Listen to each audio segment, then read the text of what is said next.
Hey everybody, Nick Layton here. If we haven't met before, great to meet you. Welcome aboard.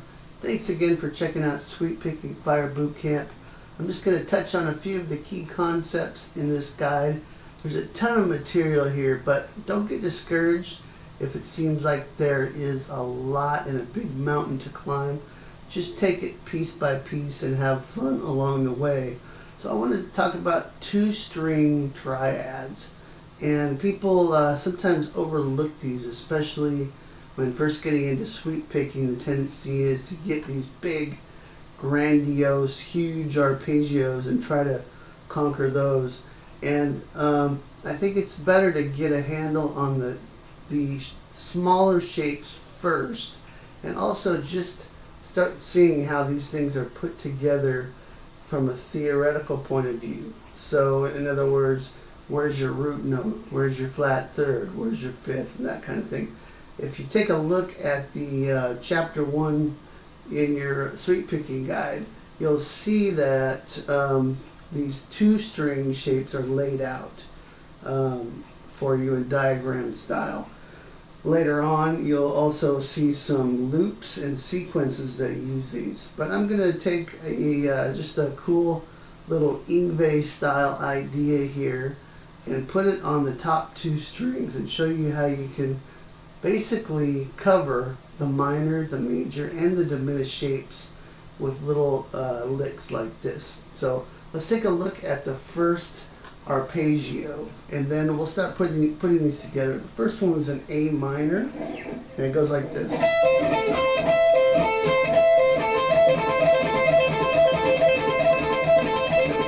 Now, this is a 4-note pattern, so these are 16th notes, and we're playing this twice. We're playing this exact arpeggio twice. Like that. Now what I want you to take note of is we're starting with an upstroke,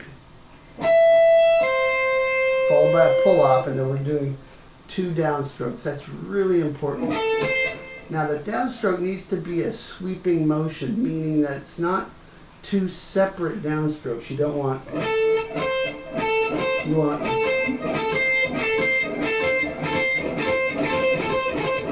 hopefully that makes sense. So if I play this slow,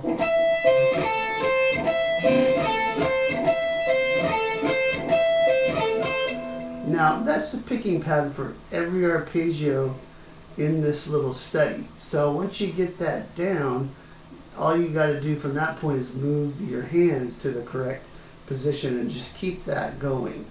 So it might be worthwhile just to stay in one spot and really work on this until you get it smooth.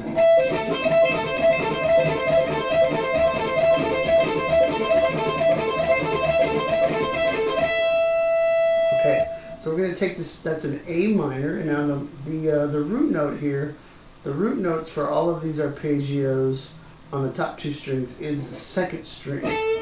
So on the B string is your root note. So A. So we have an A, and this is an A minor arpeggio. Then we're going to move to a B diminished arpeggio. So this is at the 13th fret. I should say to make sure and check the tab, which I put in the description below, and also provided you a link to download from the email that I sent you. So make sure and check that out. It's got the arpeggios listed according to what they are: minor, major, with A minor, B diminished, and so on, as well as the picking directions. Okay, so here we go. So B diminished is the second one. Now that is also played twice, so we're playing each one twice. You might just want to work on that.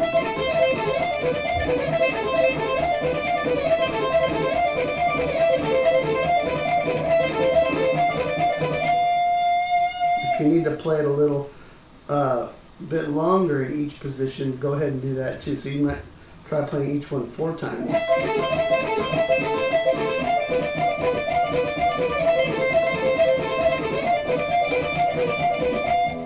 Okay, the goal is to get this so that it becomes second nature.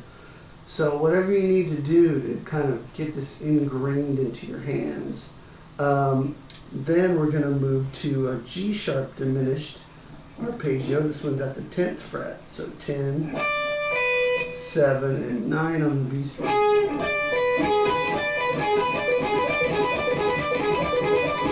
Notice the diminished shapes are exactly the same. They're just in different places. And remember, the root note is on the B string. So this is a G sharp diminished arpeggio. Play that twice and then we're back to our original A minor. If we play all four of those together, we get this.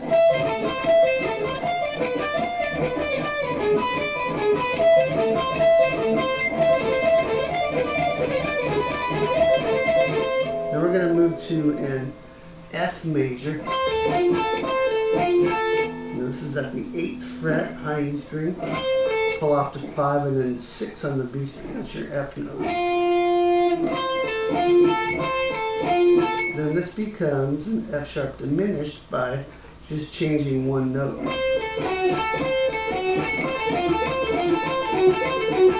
That's pretty cool. I like how that changes the whole feel of it just by changing that one note.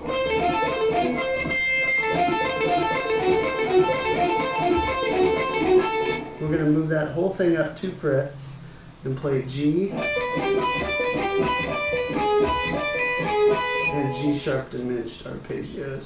And then we'll just end it with a 10th fret B string, your A note. Okay, so that last part is. When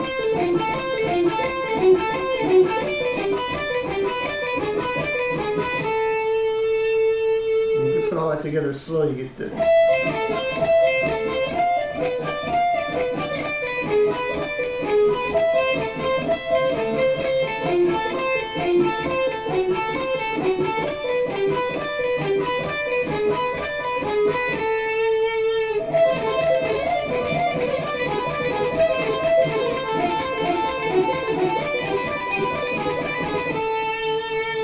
Okay, very neoclassical sounding, very Yngwie-ish. You can hear stuff like this all over Yngwie's playing. If you go back to like, the Trilogy album, there's some stuff on there that sounds a lot like this. And it's a lot of fun to play this, and you can apply this to any style of music. It doesn't have to be neoclassical. Those diminished arpeggios really kind of make it sound neoclassical. So if you're not into that, go ahead and just take those out and see what you can come up with. But the main idea here is to get used to the shapes. So we've got the 2 string shapes, the minor, the major, and the diminished. Those are the 3 types of triads we're looking at here. Now the second part of this is to take that idea and move it down an octave. And the cool thing about this is if we play on the 4th and 3rd strings, the D and the G strings, we can play the exact same shapes. We don't have to change any of the fingerings. We just have to move stuff a little bit lower on the fretboard so that the same notes line up. So let me show you what I mean. So this first arpeggio is also going to be an A minor, just like we did here. You're going to play it here. So now we're on the G string 9 and 5. So pull off to 5 from 9 and play 7 on the D string. Everything else is exactly the same. The picking, you start with an upstroke. Down, down.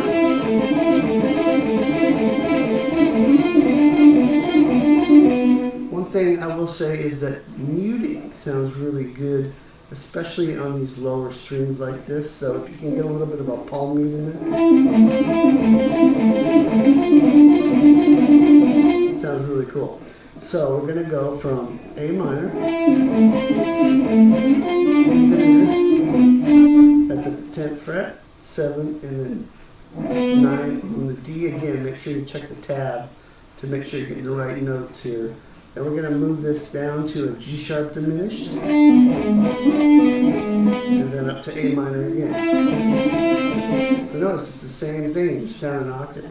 So here's that much slow. Now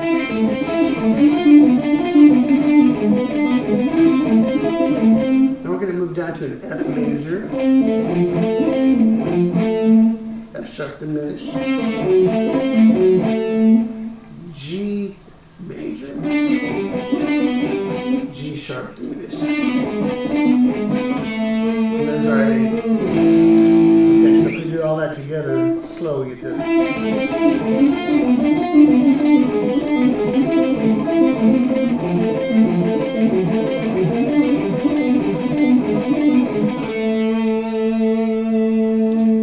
Okay, so my advice with this stuff is to take it slow. Speed is not the most important thing at this point. It's clarity and making sure you're getting the correct pick strokes. So take it nice and slow. Don't stress out. Just have fun.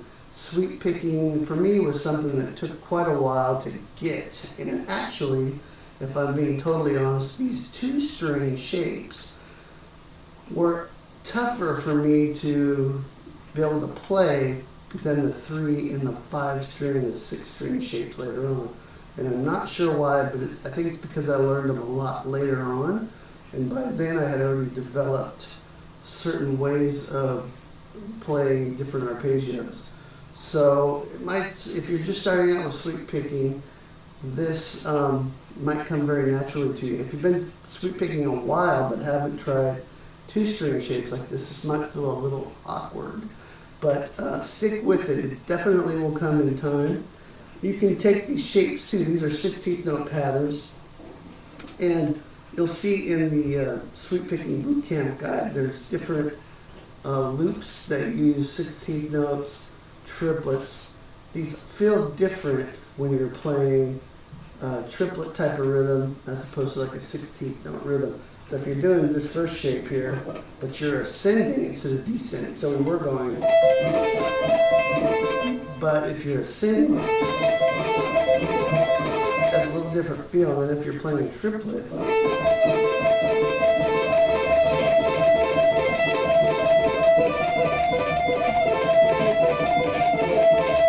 That will also change the feel of what you're doing, and the pick strokes and everything will change. But a lot of this is just getting used to patterns and things like that. If you stick with it long enough, it will start to become second nature, and the stuff will just start coming out in your playing naturally, which is what you want. So anyways, enjoy that. I'll see you soon with another video. Rock on.